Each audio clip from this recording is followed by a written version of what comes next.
All right, everyone. Welcome once again to the Manufacturing E-commerce Success Series. I'm your co-host, Damon Pistolka, and man, do we have a show for you today. We have a guest that we don't even really need to introduce because people know who it is, but I'm going to let Kurt Anderson take it away. Thanks so much. Damon, thank you, brother. So, guys, happy Friday. Welcome. What an amazing, glorious day it is today. This is a big day. We have a celebrity with us today. Very humble man. I'm sure we're making him a little uncomfortable. But, guys, no introduction needed. We have John Jantsch, the famous, really the small business marketing guru. John, welcome to the program. Thank you, brother. Well, thanks for having me. And as you guys know, because it was happening before we went live, I'm chaos here today. But that's what we live with COVID now. It's like we got the animals running through and the grandkids running through. So I apologize to all of your audience if it gets a little crazy here. Absolutely. Hey, awesome. More the merrier. Bring them on. Dogs barking, kids playing. That's what it's all about. That's what we're here for. So, guys, drop a note in the LinkedIn. Let us know that you're here. Let us give a shout out to John here. So, guys, if I can't imagine anybody's not familiar with John, but John, Seth Godin calls you the Peter Drucker of small business marketing. And I'm a huge Peter Drucker fan. What an absolute honor and major compliment there. So, John, you have a brand new book out. We're going to be talking about that today. But of course, I'm going to give you, how about this for a compliment? If we're interviewing Tom Hanks, Damon, huge, tons of movies, I have to ask him about Saving Private Ryan, right? I have to ask him about Saving Private Ryan. So when John Jantsch is on the stage, though he has an enormous amount of books, content, accomplishments, great keynote speaker, we have to ask about duct tape marketing.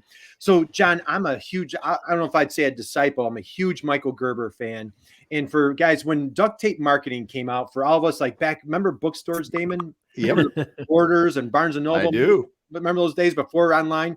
Used to go my duct tape marketing book. And John, the introduction, the foreword of your book is from Michael Gerber. How did you land Michael Gerber for that foreword?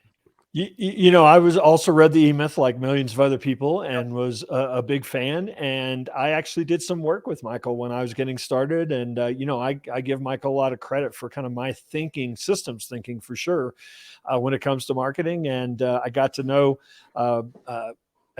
Michael well enough that when a publisher, I can't even remember who it was now, pitched me on saying, "Hey, we want to publish your book." I was like, maybe I need to get an agent. I don't know. Yeah. So I called Michael and he gave me a link into his agent, which has been, was such a great introduction. He's still my agent today. And, nice. And so then we said, "Hey, Michael, would you write the foreword?" So a perfect person at the time to write the foreword for Duct Tape Marketing. Well, what an honor, what a privilege. And Michael's so around. I just heard him on a podcast recently on Entrepreneurs on Fire. He is still on fire himself. And what I absolutely love in your forward. So guys, first off, please connect with John Jantsch. What a legend of small business marketing, number one. Number two, check out his books. If you haven't read Duct Tape Marketing, it is timeless. And what I absolutely love what Michael Gerber says, and again, like the E-Myth man says this about John Jantsch, it's not necessarily a book about marketing. It's about marketing integrity. And I absolutely love that combination. And see, there's so many books about marketing, John, and there's so many gurus out there. But what I feel what you did is you just really simplified it. You really built a better mousetrap. And for the plumbers, the service providers, the hairdressers, I had a small business, when your book came out, it was just such a game changer. And I know we have a great presentation for you guys today. Can you just share how did you come up with a simplistic concept that would speak to entrepreneurs? Well, like a lot of things in life, I did it for myself, to tell you the truth. I loved working with small business owners, but I've personally found it kind of hard to do based on how I had been trained or how I saw, the world of marketing to be. And so I said, look, if I'm going to work with small business owners, I got to figure out a way where I can walk in and say, look, here's what I'm going to do. Here's what you're going to do. Here are the results we hope to get. And here's what it costs. Marketing is a system. It starts with strategy before tactics. Do you want it? And so it really was like a lot of things in life, it was kind of me trying to solve my greatest frustration and landed on something that that I think eventually solved the greatest frustration many small businesses still have today, and that it's very hard to buy marketing services, as a small business. And so I think that that's really what I ended up tapping into. But like I said, in some ways it was sort of an accidental discovery. An accidental. Well, thank you for the accident, because you. Thanks for the accident. Yeah, exactly. You've changed, I don't know, thousands, hundreds of thousands of entrepreneurs. You've made life so much easier. So, guys, John, let's go ahead and dig into. You have a presentation for everybody today, guys. John has a brand new book that just came out in the fall during COVID. John, you and I connected like a year ago, and you're like, man, I'm knee deep in this book, and I'm like, hey, when this book gets off the ground, please come in on our show. We are so honored and blessed to have you here. You want to go ahead and pull up that presentation, and let's just dive in. All right. So everybody out there, I'm going to invite you to rethink the customer journey. That's what we're going to spend some time on, and I'm going to unpack it, pretty thoroughly. I do invite you, as Kurt said, this presentation is kind of drawn from my latest book, The Ultimate Marketing Engine. I invite you to connect. There's a couple places where you can find out more about the book, but then obviously if you got any questions or comments or thoughts today, I'd love to hear from you. It's just john@ducttapemarketing.com. Let's go back a couple of years. It's almost exactly 2 years now ago. This March 15th was a Sunday. Some of you probably are thinking, oh yeah, I remember what was going on then. But on that particular day, I got an email, or actually it was a text from a longtime client.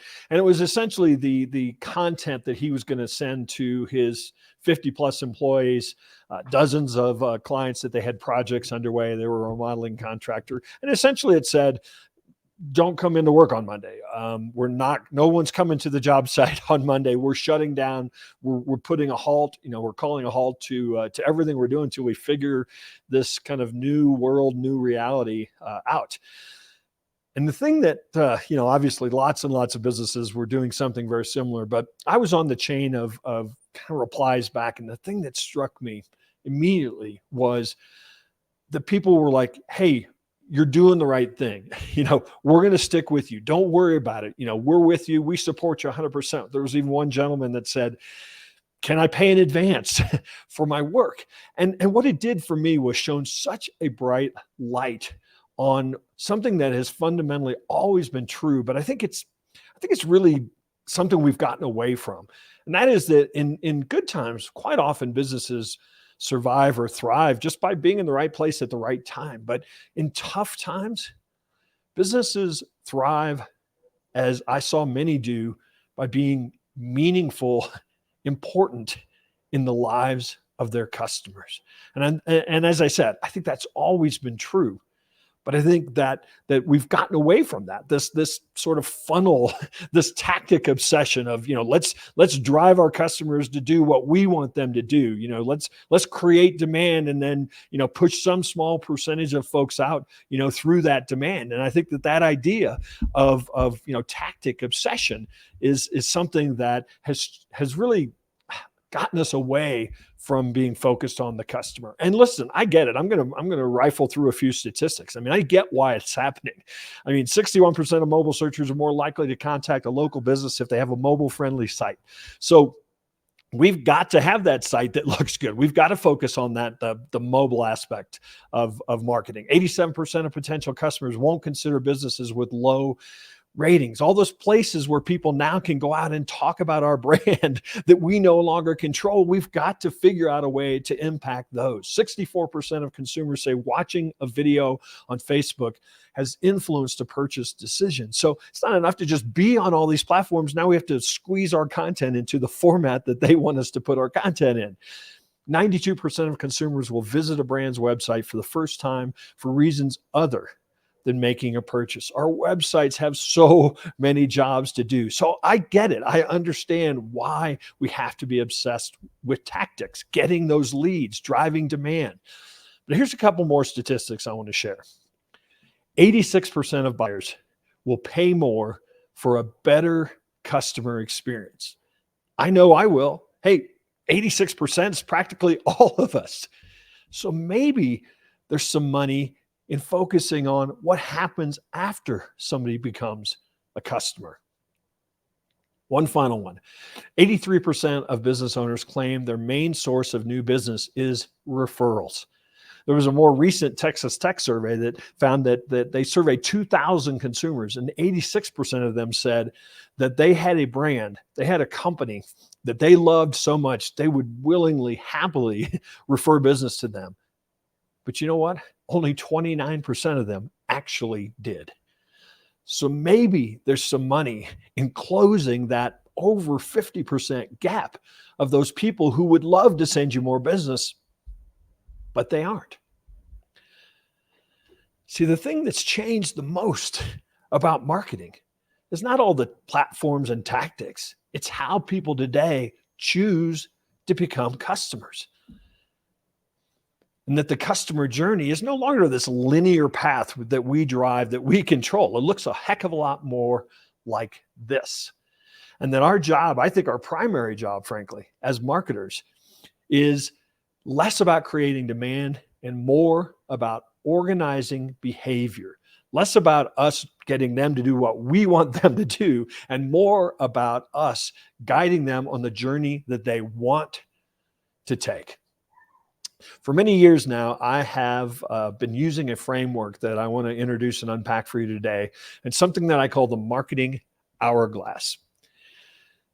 The idea behind this, of course, the metaphor of the hourglass borrows from the funnel shape. And really, there's nothing inherently wrong with this idea of getting some percentage of the market out there to know about us, and then an even smaller percent to feel like we're an ideal fit for them.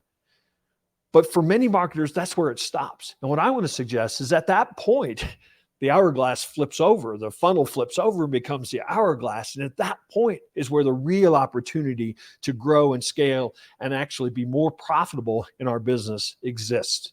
So my marketing hourglass, or my customer journey, has 7 stages. And they are know, like, trust, try, buy, repeat, and refer. And what I feel the primary job of marketers is to guide those intentional behaviors, the behaviors that people want to go through in all of our marketing, is to understand how we can impact each of those stages. And you'll notice those words are more like behaviors. They're the behaviors I think we want to go through. And it's actually fairly easy to test in your own, world, your own buying. I mean, if you've got a problem, don't you want to know who's out there that might be able to solve it? And of course, then what do? We immediately turn to their website. We start making snap decisions. Do I like what I'm seeing? Is this somebody I'm even going to invest any time in finding, if they have the solution? And then of course, today we're certainly not going to buy from somebody that we don't trust, or we don't feel like they're going to deliver on what was promised. I don't know about you, but I love it when I can learn a little bit what it might be like to try or to work with somebody. And we're all used to that 30-day software trial when we think about a try. But let's face it, when somebody picks up a phone and calls our business, walks into our business, meets a salesperson that's representing our business, they are trying our business. Now, they may not be sitting there thinking, I'm going to pick up the phone and try this business, but that's exactly what is happening. So what are we doing as businesses to make sure that they are having a great experience at each of those stages? And certainly, I think most of us like to buy, but we've also all been let down when we were promised something that a company didn't deliver. So what's the buying experience? What's the orientation? What's the onboarding experience look like? Because that's where referrals actually start happening or not happening, is in that first experience. And then, of course, once we find somebody that meets our needs, I don't like to restart my search. I just go back. It's like, yep, they did what they said. It was a great experience. I love them. I'm going back. I'm not even going to think about it. I'm picking up the phone and calling them again. And then I think as human beings, we're wired to talk about companies and experiences that exceed our expectations. We're wired to refer. And the question then, for most businesses is, if you are referable, what are you doing to stimulate those referrals? These need to be intentional marketing functions. I want to break them down a little more deeper for you now and put them into some groups and start talking about the things that we need to think about. Okay, what needs to go in each of these stages then, so we can help be that guide for our clients? So the first 3 stages, know, like, and trust. are essentially where we create the relationship. And most businesses, when I ask them, okay, how do people come to know about your business or people in your industry? That's the easy one for most people. Almost everyone can answer because we know we've got to run advertising, or we've got to network, or we've got to have salespeople, or we have to be on social media. But unfortunately, for a lot of people, that's where it ends. That's where the relationship building ends. I want to go from no to buy. And the point of the stages in between there is that's how you attract an ideal customer, by the processes and the intentions and the campaigns that you put together for building for somebody who can realize, yeah, I like what I'm seeing here. This is somebody I can trust. That's how you actually charge a premium for your services. That's how you actually attract only ideal customers. So in the like stage, our message, our brand elements, our story, just the first thing that people see. So frankly, the user experience, how quickly does the site load?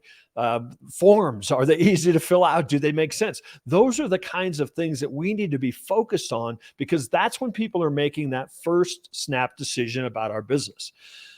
Then and only then will they start thinking, okay, I'm going to dig in. I'm going to see what's here. I'm going to call this business and see if they can tell me more about that. We won't even go that far unless we have a level of trust. So what are the visual cues? What content is deep enough now for me to realize you understand how to solve my problem? What social proof is there? The reviews, the testimonials, the case studies, the likes, all those things that add up to help establish and build trust. These are all things that have become kind of standard these days. People talk about them a lot, but I believe that they are an essential part of intentionally building a great customer journey. Now, once we've done that, once somebody said, okay, they seem to get me, I want to see if they can actually solve my problem. Now we're going to go to the try and buy stage. And this is really the bridge to long-term success. Having a great experience trying your business and then ultimately buying from your business is what leads to somebody staying a customer, or what leads to somebody evangelizing your business. So this is really where the long-term success. A lot of people end at, hey, I got the order. Hey, I got the business. But I see these two stages as really setting you up for the future, not just setting you up for what happens in today's sale. So in the try stage, these are all the things like quote requests and phone calls and evaluations and forms, and maybe even low cost ways for people to try you. Being a part of a community like this community are ways that people can try what it might be like to work with you. And then certainly the buy part. I can't tell you how many people have, they set up their websites and their transaction, put them on autopilot. They don't even know what it's like to be a buyer, of their products and services anymore. We have to constantly be looking at, evaluating and tweaking that transaction process, even just how somebody gets a proposal or a contract from us, the onboarding, the way in which we orient them, the way we start communicating with them or at least telling them how we're going to communicate. And I'm going to talk a little more about content and its role after the purchase, but I think it's one of the most underutilized aspects of producing content. How do we continue to teach people how to get more out of what they bought from us, how to be successful with what they bought from us? Those are all great places for us to be thinking about content in the buying process as well. All right, so the last two stages. This is where we scale with your clients.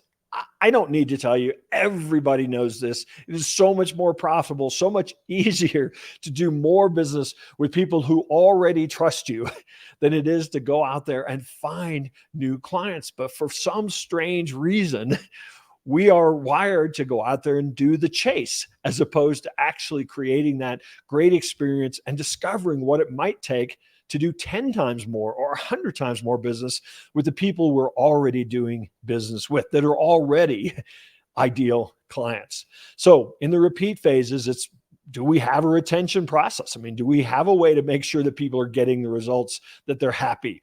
Are we continuing to educate? Are we even telling them what else we might be able to be doing with them? Are we discovering what else, what other gaps they might have? These are all things that need to be part of your marketing processes. So a lot of people think of this as just, operations, and there's no question that operations, how you fulfill your promises, is marketing.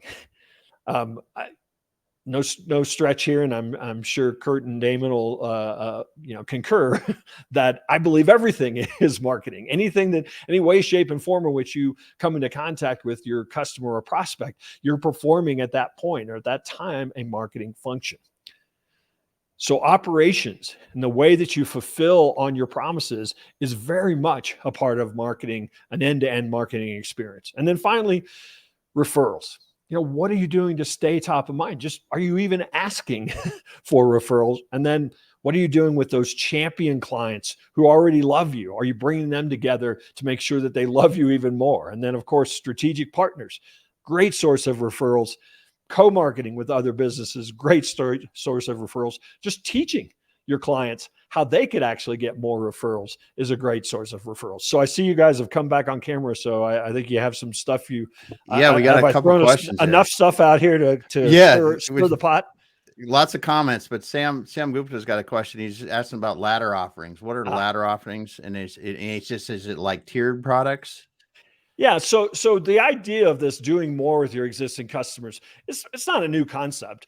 I mean, you look at, especially in digital marketing, I've got the $29 book, so that you learn so much about me and trust me that you want to buy my $199 course. And then because you like my $199 course so much, you want to do one-on-one coaching with me. And because you love my one-on-one coaching, you want to get into my premium mastermind group that costs $10,000 a year. And there's links in the chat. I'll put them in there for all of these. No, I'm just kidding. But that's, that's kind of the idea that you, and it's not just a matter of saying, what else can I sell to people? It's that if you start to develop customers who are getting a tremendous amount of value from working with you or from your products, then some percentage of them really want to do more. And so the question becomes, how can I offer more so that I can create an even greater transformation for those customers that I'm already helping? That's fantastic, That's guys. And I know, John, as we come to the top of the hour, some folks might have to cut off. And again, not that there needs to be an introduction with John Jantsch. John has a brand new book. Of course, if you haven't read Duct Tape Marketing, Sticky Marketing, please go back. It's a classic. It is timeless. Grab Duct Tape Marketing. John's new book, The Ultimate Marketing Engine. And John, what I love, if you go on Amazon, there's probably a friend of yours, Michael Mckelowitz. Mike. Yeah.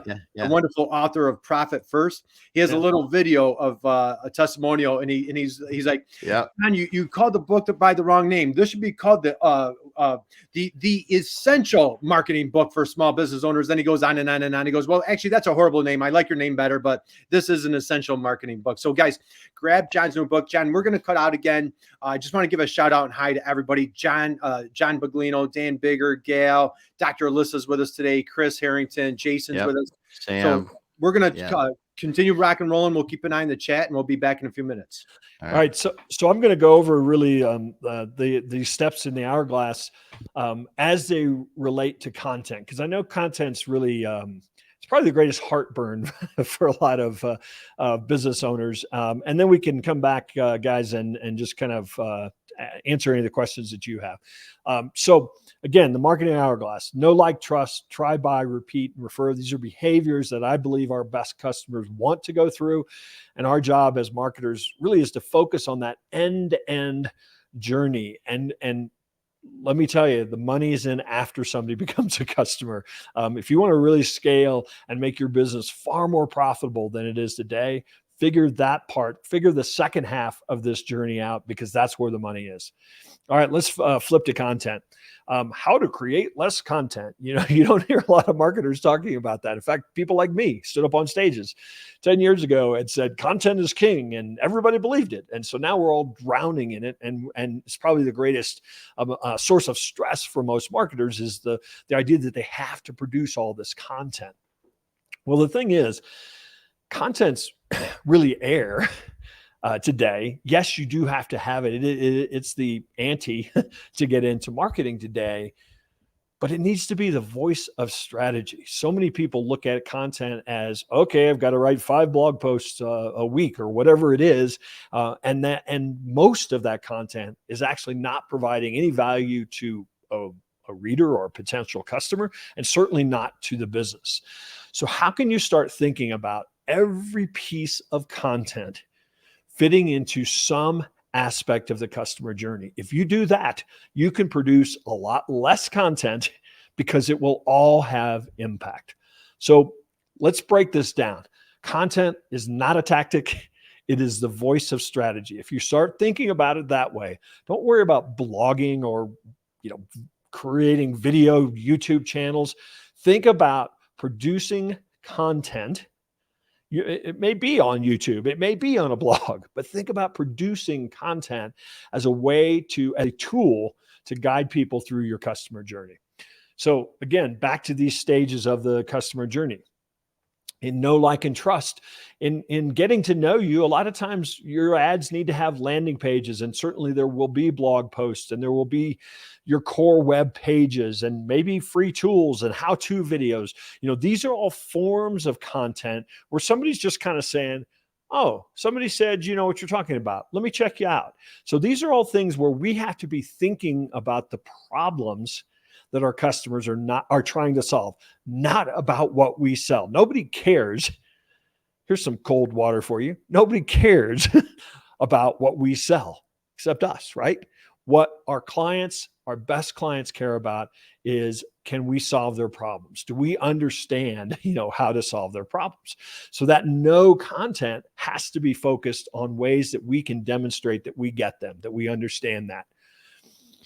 So what we have to think about when it comes down to, these are all the types of content we need, but when it comes down to the topics that we need to have at each of these stages, we have to have a pretty darn good understanding of the questions and objectives our prospects and customers are trying to achieve at each of those stages, because they change dramatically. When somebody's not even 100% sure of what their problem is, they just know they have some symptoms, they are looking for content, or they're looking for answers out there that can shed some light on why they can't achieve what they're trying to achieve.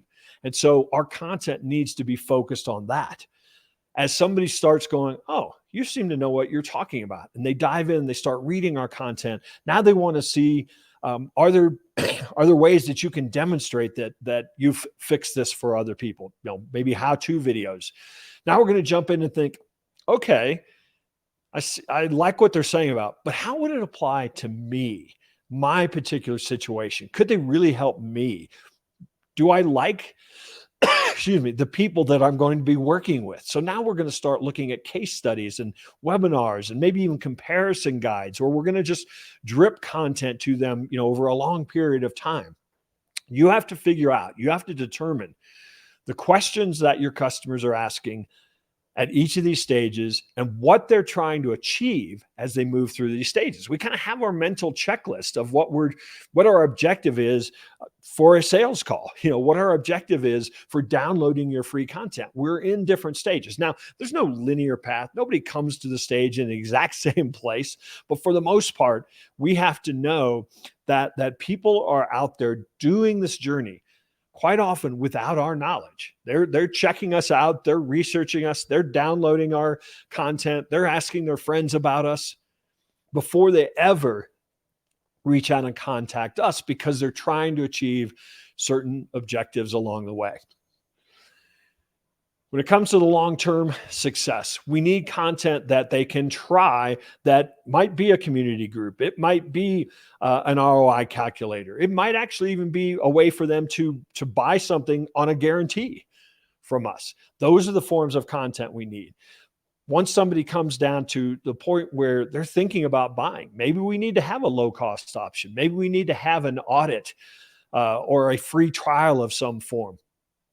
Maybe we need to have, bonuses that we put into the buying journey as part of that stage. When it comes time to after somebody's become a client, and as I've said many times, that I think this is where the real opportunity for content is, for us to teach about features, to cross promote, to have kind of roadmaps for, here's where you are today, but here's where we can take you, here's where you're going, to actually kind of future cast. Here's the promise if we accomplish this project and the next project and the next project.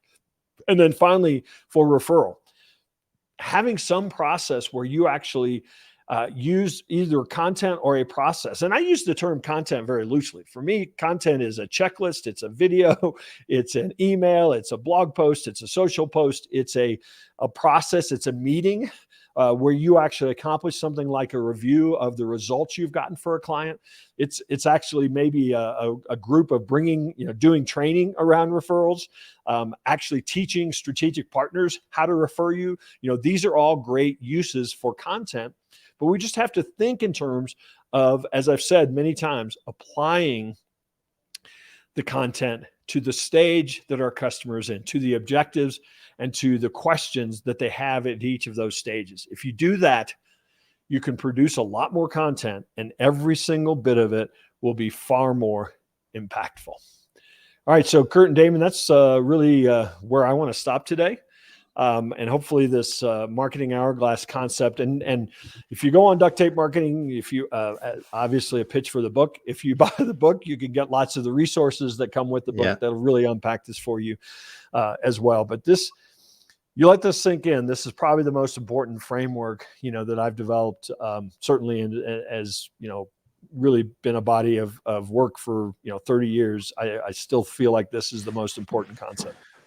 Yeah, especially how you're talking about the questions and answering the questions with the content at each stage, thinking about those questions, that list of questions, and how you can, build the knowing, liking, trusting, and all the way through.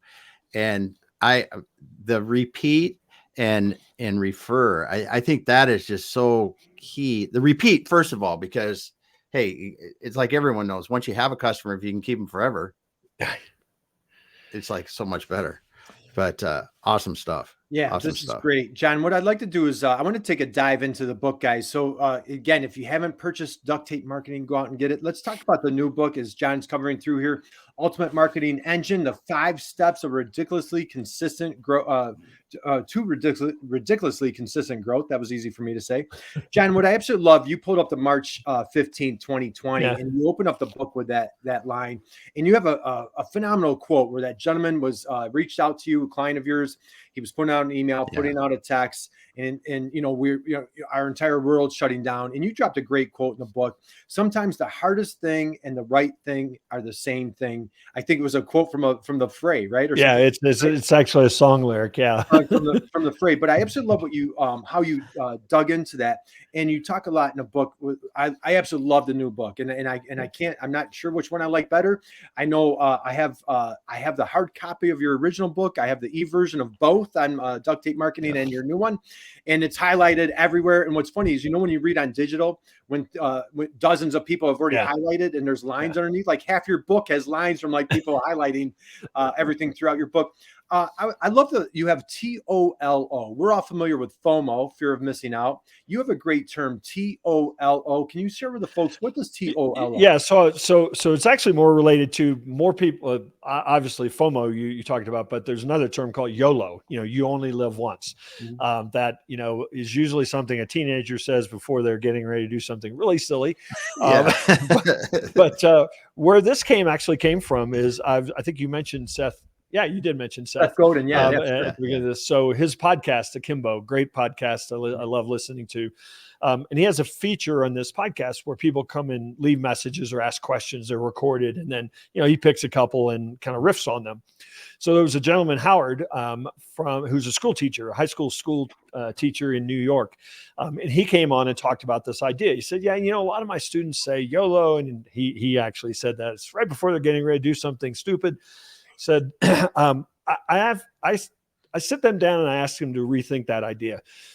I want you to imagine that you're going to go visit a good friend, and unfortunately that friend is going to die soon, and you know it, but they don't, and you can't tell them. Would that change, anything about your interaction that day? I want you to actually use the term TOLO, or at least think of the term TOLO, TOLA. or O, TOLO, they only live once. And, when I heard that, I was like, obviously that's a very deep, inspirational thought. But as I was writing this book, I was like, what if we looked at our customers a little more that way? What if, because in the end, we are, regardless of big corporation or not, we are people selling to people. And I just think that, a big part of this book is the idea of, if we really want to be customer centric, it's got to be more than talk. We've got to actually think about our customers more like members of our organization. And I just think that's a really beautiful way to express that. Wow. Yeah. That Wow. just really, that struck out to me. I wanted to bring that up today. We have, the chat's just been on fire. So like Chris Young, Chris Harrington, Greg Michu, Sam, Jeremiah, Gary Wood, Val, thank you all for joining us today. There's tons of great comments, compliments, and thanking you. I wanted, if you have a couple more minutes, I have a couple more things I want to talk about in the book. Damon, you always talk, what color M&M do you always talk about? I always want to be the red M&M and the bowl of green M&M. The bowl of green. And so, John, I know in your book, you talk about like one of your favorite taglines is melts in your mouth, not in your hands from M&M. So Damon is always talking about the red M&Ms, green M&Ms, that Van Halen, I think that's what that is originally from, Damon, right? The famous line. So John, talk a little bit about like, I'm going to flip back to both books. Okay. You talk about, be first, be unique, don't be the commodity. And I'm going to paraphrase this. I hope I have this right. One of my favorite quotes of yours of all time. There's always somebody out there that's willing to go out of business before you will. Do I have that? Am I close on that? Yeah. So in reference to the idea of competing on price, is a real losing game, because there will always be somebody willing to go out of business faster than you.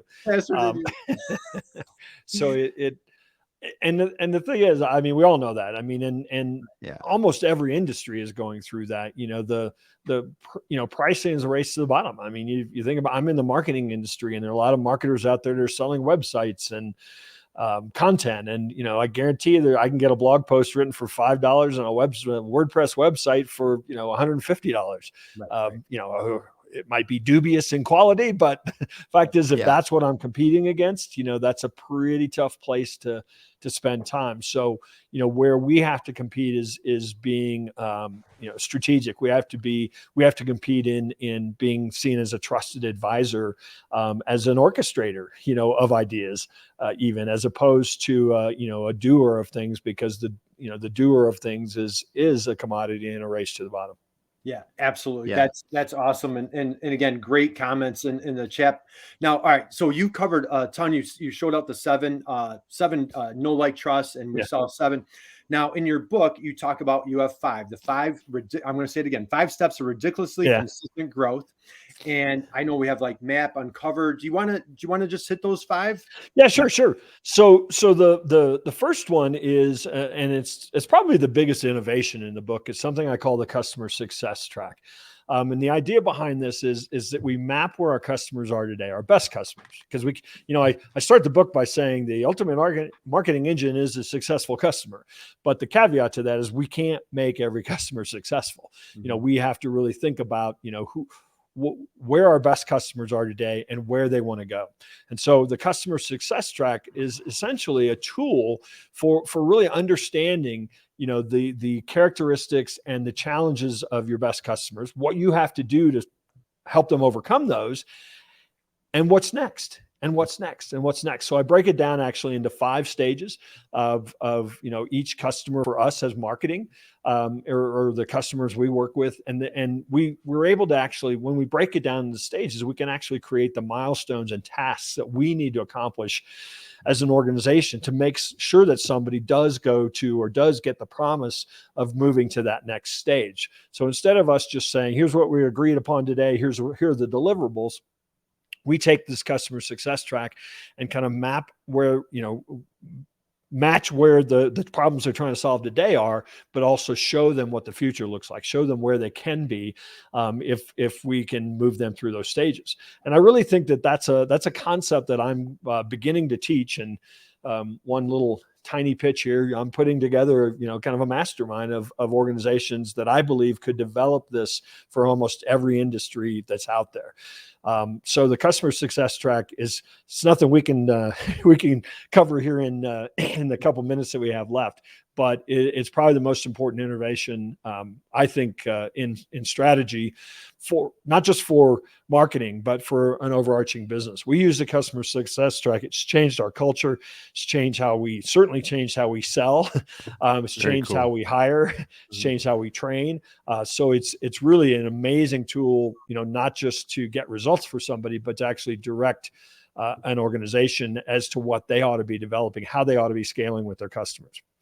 That's perfect. I'm glad and that was man, it was like you read my mind. That was my next question, was digging into that customer track. And here's what I also love. This is a powerful, man, you have so many powerful statements in these books. Not every customer is ideal. Yeah. Not every customer. And I know we know that, but sometimes like we bend over backwards or we go out of our way. And I just, again, like, confronting the brutal facts, Jim Collins and his Good to Great, he talks about confronting those, those brutal facts. And that's what I love, how you're taking a simplistic approach for small business owners, for entrepreneurs, on how to have better marketing tactics. Just dig a little bit into, like, what do you mean by that? Not every customer. So one of the steps is narrow your focus to the top 20% of your customers. So that one gives most people the wait, what? But in 20 some years of doing this, every organization I've ever analyzed, there's no question somewhere around 20% of their best customers or their customers produce 80% of their results, their profits, their, and I mean, it's cliche, but it's true, is why it's a cliche, right?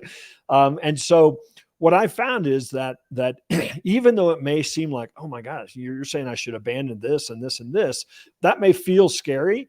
What I have discovered is that the the opportunity lost, by working with customers that aren't a great fit. Let's face it, they're usually not as profitable. They're not giving you referrals because they're not a good fit, right? Yeah. And so the opportunity lost to take that customer that you deliver amazing value to because they've got the right problem, they're the right fit, they're the right mindset, they have the right values. That customer you could probably do 10 times as much with if you took the time to discover how you could grow and scale with them, as opposed to going out and finding, more people. It doesn't mean you won't go out and find more people, but you want to go out and find more people that are like them and make that your total focus. That's how you're going to be profitable. There's a lot of organizations out there that sell a lot of stuff, but their profitability is sort of dubious because, 60-50% of their customer base is really not that profitable. And I know some people think, oh, wait a minute, isn't the customer profitable? Boy, I tell you, I've found so many instances where, that bottom third of a customer base is actually costing the company money. And that's where all their detractors are too. Right. Yeah. And it's where you spend the most of your time. And you're spending all your time on those customers, and they're just sucking the profits out of your company every minute. It's a complete inverse relationship. Yeah. Right. Yeah. And it's great to have a nice network of maybe there's service providers that are experts, and not necessarily the customer's fault, right? Our fault for not having the courage to say, you know what, like, this is not a good fit for me. Let me find somebody. And what a great win-win-win for everybody if we could have the courage, the discipline, and like remove the ego to say, like, hey, let's take you over here. John, again, I know you're super busy. I want to be mindful of your time. Social media marketing world is coming up. I know you're speaking there. You're just some guys, and for all of us that live in cold weather, John, you have some great dates and some great speaking engagements. And then I want to hit one more thing, but can you just share some of your speaking gigs that you have coming up that people could catch you at? So I do a lot of private, engagements. And so they couldn't catch me at those because it's somebody's, national sales meeting or something. But two that I can talk about for sure, as you mentioned, Social Media Marketing World is March in San Diego. And then a new conference that is called CEX. And it's really focused on what we're calling Web 3.0. So it's, the cryptocurrencies and the NFTs and, just kind of a whole new world of marketing that's probably coming next. And that'll be in May. Brian Clark and Joe Polizzi from Content Marketing World and Copy Blogger have actually teamed up to create that event in May in Phoenix.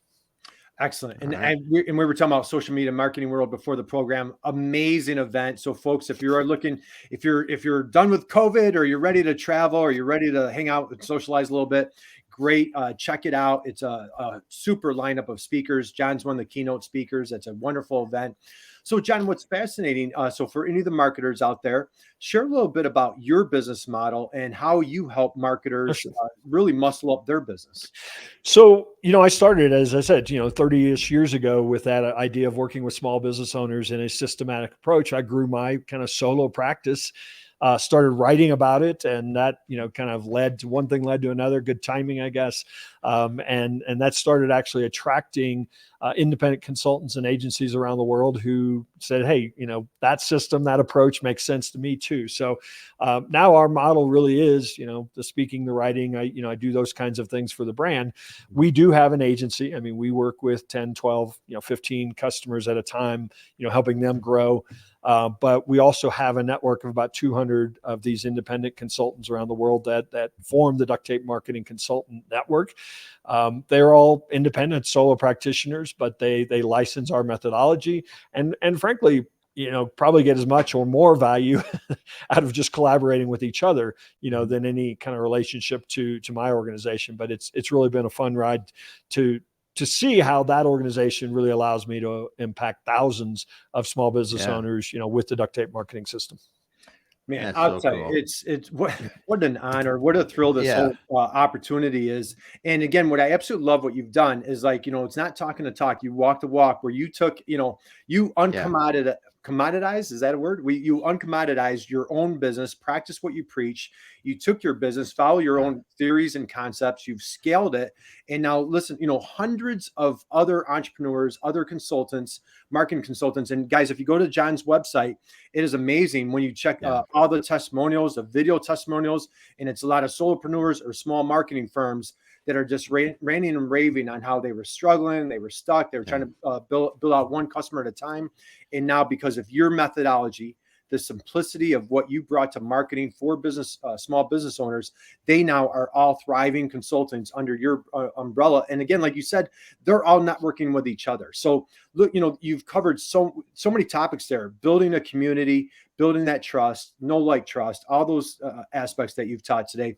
So John, before we let you go, any so many drop the mic moments today. There were just too many to cover. Any last parting thoughts for maybe we have some new exciting news that we need to share, Damon. I know you had big news with Dan Bigger last night. So before we wrap up, I want to share that. But for entrepreneurs out there, those accidental entrepreneurs, maybe people that were downsized during COVID, maybe entrepreneurship is new to them. What advice do you have to kind of give them the courage, the confidence to just go out there and do it? What would you say to that new entrepreneur? Well, probably the biggest challenge for them is to think about what not to do, because, we want to do all 55 things that show up on our list as, the great way to start a business. And be a scientist, guess, hypothesize about what's going to be your best platform, your best approach, and do it well, as opposed to doing a whole bunch of things, pretty halfway. Mm-hmm. Yeah, that's awesome. So again, I want to thank everybody for joining us today. Again, Greg, so Sam, Dan Bigger, John Buglino. So John, we have a nice, wonderful. We're blessed with just an amazing group. Just I'm sure with your great community, with your folks, you can relate. So dear friend of ours, Dan Bigger was fortunately a little COVID downsized. He announced amazing, wonderful news last night. Brand new job, brand new gig with Obtessa, with our dear friend John Buglino, who's also on the program today. So guys, we are just so ecstatic for our friends here are teaming up at Obtessa. So Dan, we wish you massive success. Thank you guys for your leadership, your support for Damon and myself. So we appreciate that, and we're celebrating you, Dan Bigger. John, thank you for sharing your grandchildren, your dog, and all the your awesome stuff. Having a great time. So, guys, please go out, Duct Tape Marketing. Check out John's new book. Connect with him on LinkedIn. So, John, hang out with us for 1 second. And again, I can't express my gratitude. I know how busy you are, and you're in high demand. For you to spend time with us is such an honor and privilege. Thank you for joining us today. Oh, my pleasure. Yep. Guys, go out, have an amazing, incredible weekend. Damon and I are back here on Monday with from Purdue University. We have Gene Jones from the Manufacturing Extension Partnership from Purdue University. I'm actually doing a little fun e-commerce webinar at Purdue on Wednesday. I'm at Temple on Thursday. So guys, come out and check out these webinars. And guys, take it away, Damon. Thank you, everybody. Well, first of all, John, thank you so much, because you boiled down marketing at a level that I can understand it. An old business guy that just, likes to get out there and do it. But I just appreciate you so much for doing this for us small business owners, and really giving us a path forward, because it is one of the toughest decisions, I think, as a business owner, is understanding what I should be doing from a marketing standpoint. And you've simplified it to a point that's easy to do. Thank you for that. Oh, you bet. And thanks so much for everyone else being here today. We have a ball doing this. We're so glad to see you every week. Hey, if we can help you, just let us know. We'll be back in touch, and we'll be back again next week. Thanks, everyone. Thanks. Thank you, John. Thanks a lot.